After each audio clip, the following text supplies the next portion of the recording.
Hello and welcome to another of Turtleton's tutorials. Today we're going to be looking at Minecraft pistons and how to use them to hide your Minecraft furniture. So first things first, let's find out what furniture we can actually move with pistons. Here we have a switch connected up to our pistons, and each piston has a different set or a different type of Minecraft furniture.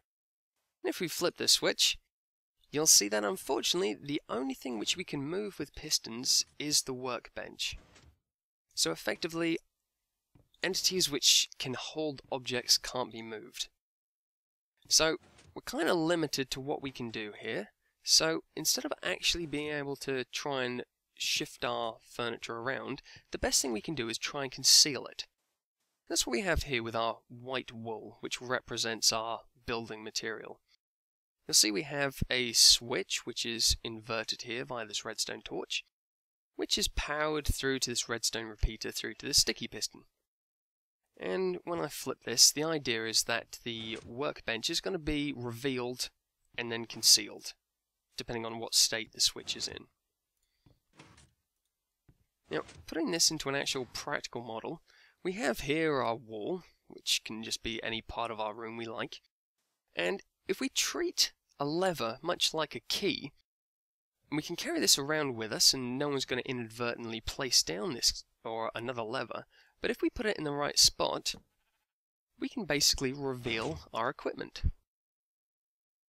and conceal it up and take it away and leave it if we want to. And you can see we can access our workbench, we can access our large chest with all our interesting items in it, and we can access our furnace. So just have a look and see what this is. You'll see, just like before, we have our inverting redstone torch going through to our wiring, and for this time 4 sets of sticky pistons.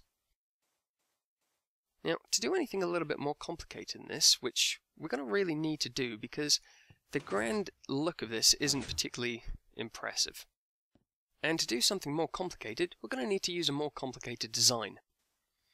Now, here we have, very similar to before, our workbench, which is now concealed by 2 blocks. So if I flip the switch, there we go, you can see that we now are in control of both blocks.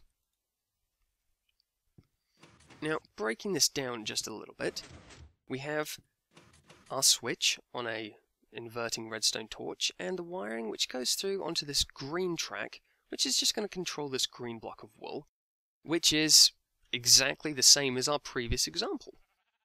The only difference now is we have, going up to this orange wool rail,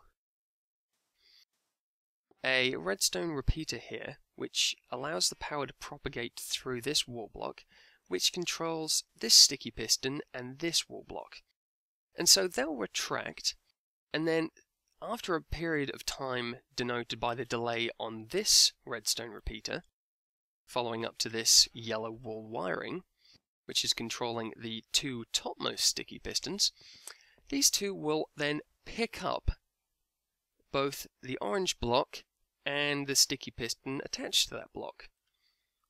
As you can see here, if I do this again,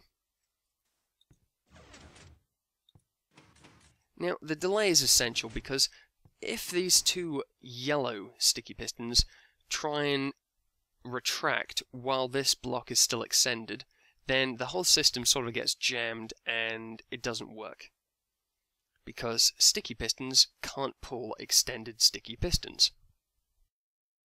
Now again, if we go to our sort of mock replica of the design, you'll see here that I've left my lever in place, and if I flip it, you'll see we have much more space this time to get in and have access to all our equipment.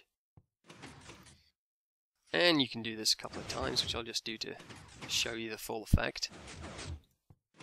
And leaving it open, you can see we can still get to our workbench, we can still get to our equipment, and we can still get to our furnace. And it's a lot more accessible. Again, trying to break this down a little, we have our inverting torch, and this is going straight to our lower block of sticky pistons, just like in the first examples.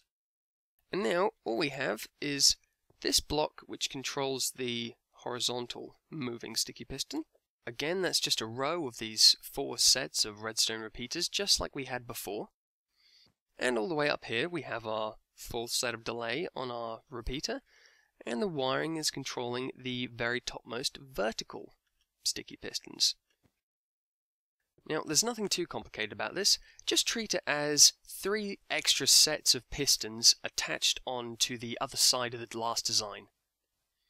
And again, we can close this up and we can take our key away with us, and all we have is a bare face which is completely hidden and unobvious to the world.